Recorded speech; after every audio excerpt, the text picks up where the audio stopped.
Keakraban ini memungkinkan mereka untuk saling memahami. Keakraban membuatnya lebih mudah untuk menemukan pelanggan baru karena membangun hubungan pelanggan yang baik adalah investasi yang tak tergantikan. Yang kedua, menambah relasi. Dengan menambah relasi dalam berwirausaha, maka akan menimbulkan kesan yang baik bagi pelanggan. Dengan meningkatkan hubungan yang menerapkan etika bisnis, meninggalkan kesan yang baik pada pelanggan, memulai pembelian konsumen yang berkelanjutan. Tentu saja, pelanggan tetap yang sebelumnya asing dengan pelanggan dan sebaliknya, kini menjadi orang yang akrab, bahkan mungkin lebih dari sekadar kenalan. Hal itu akan menguntungkan kedua belah pihak. Yang ketiga, silaturahmi terjalin. Terkadang pelanggan berbelanja bertujuan untuk menjalin silaturahmi. Pertemuan adalah ibadah yang sangat indah, sederhana, dan membawa berkah.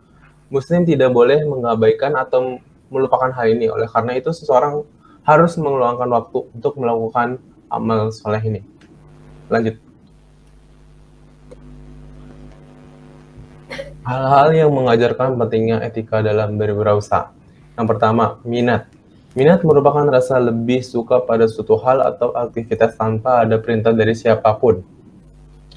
Minat pada hakikatnya adalah penerimaan terhadap hubungan antara diri sendiri dan luar diri. Karena minat merupakan salah satu aspek psikologis seseorang yang memotivasi seseorang untuk mencapai sesuatu atau untuk mencapai suatu tujuan. Sehingga minat mengandung unsur keinginan untuk mengetahui dan mempelajari sesuatu sesuai kebutuhan. Kedua, ketertarikan. Ketertarikan yaitu perasaan senang, terpikat, menaruh minat kepada sesuatu. Saat ada ketertarikan dari diri seseorang, maka ada daya perjuangan untuk meraih yang ingin dicapai bisa terpenuhi. Dalam hal ini, ketertarikan untuk mau belajar, melaksanakan etika yang sudah ada, mau berwirausaha, dan sebagainya. Ketiga, kemauan dan keinginan. Kemauan adalah kegiatan yang menyebabkan seseorang mampu untuk melakukan tindakan dalam mencapai tujuan tertentu. Dengan adanya kemauan seseorang, apa yang diinginkan bisa tercapai, dan kemauan untuk mencoba berwirausaha merupakan hal yang sangat baik. Jadi etika berusaha haruslah ditanamkan dalam diri setiap orang. Kadang ketika berusaha, seseorang yang dimiliki seringkali meningkat ketika ada kebutuhan yang akan dicapai. Lanjut.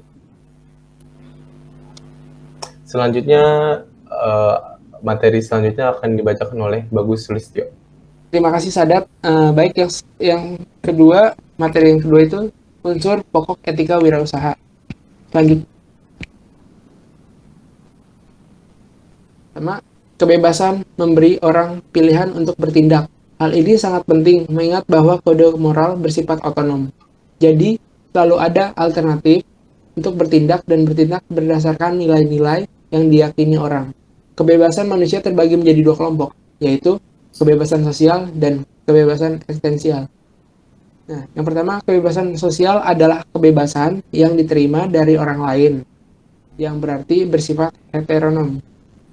Dan kebebasan yang eksistensial adalah kemampuan manusia untuk menentukan sikap dan perilaku dirinya sendiri yang bersifat otonom. Kebebasan eksistensial ini tidak dapat dipisahkan dari kebebasan sosial. Nah, selanjutnya ada tanggung jawab.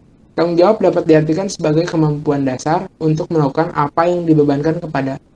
Nah, tugas adalah beban yang harus dipenuhi. Segala bentuk pertanggungjawaban lalu menuntut pertanggungjawaban pada saat perbuatan selesai dilakukan.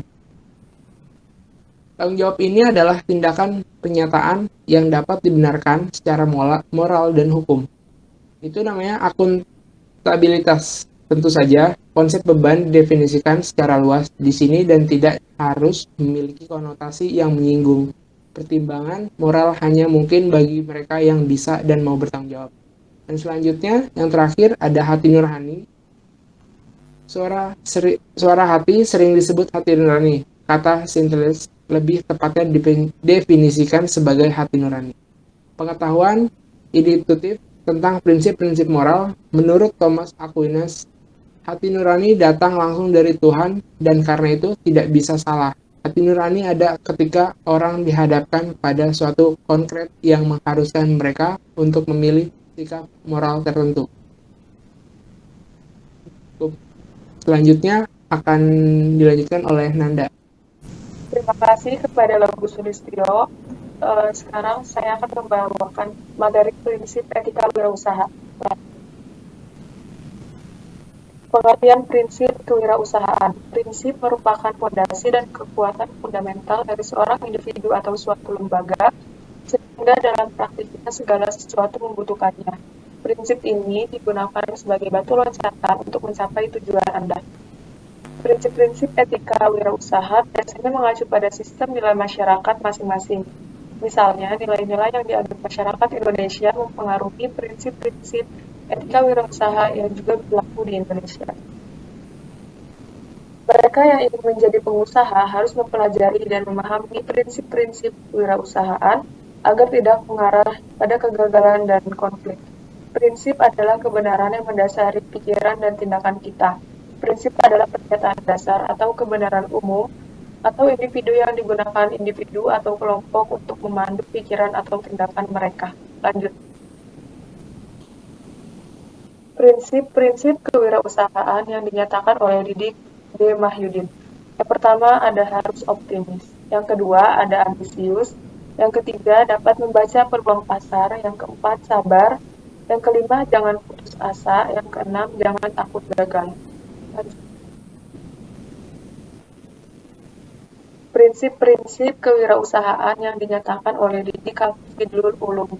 Yang pertama ada passion atau semangat, yang kedua independen atau mandiri, yang ketiga ada marketing sensitivity, tepat terhadap pasar, yang keempat ada kreatif dan inovatif atau kreatif dan inovatif, yang kelima ada calculate risk taker atau mengambil resiko dengan penuh perhitungan, yang keenam ada high ethical standard atau berstandar etika tinggi. Lanjut. Prinsip-prinsip etika wirausaha pada umumnya yaitu ada kepercayaan, usaha membangun kepercayaan antara anggota masyarakat dengan perusahaan atau pengusaha. Yang kedua ada kejujuran. Banyak orang menganggap bahwa bisnis merupakan kegiatan tipu-menipu demi mendapatkan untung. Hal ini jelas keliru karena sesungguhnya kejujuran itu merupakan salah satu kunci keberhasilan berbisnis, bahkan termasuk kunci penting untuk bertahan di tengah persaingan bisnis. Yang ketiga ada keadilan, memperlakukan setiap orang sesuai dengan haknya. Misalnya, berikan upah yang layak pada karyawan sesuai standar UMR. Jangan pelit memberi bonus saat keuntungan melimpah. Terapkan juga keadilan saat menentukan harga, misalnya dengan mengambil keuntungan yang tidak merugikan konsumen. Yang keempat ada simpatik, yaitu kelola emosi, tampilkan wajah ramah dan simpatik kepada pelanggan, baik di hadapan mereka maupun di hadapan orang lain yang mendukung bisnis Anda, seperti karyawan, pemasok, dan lain sebagainya. Terima kasih, saya serahkan kembali kepada moderator. Baik, terima kasih Ananda. Demikian presentasi dari kelompok kami. Saya sebagai moderator meminta maaf apabila ada kekurangan atau perkataan yang kurang berkenan. Dan terima kasih untuk perhatiannya. Lalu ada sedikit pantun ya, siap. Pagi-pagi makan teri. Cakep. Siangnya main batu. Cakep. Sekian presentasi dari kami. Sampai bertemu di lain waktu.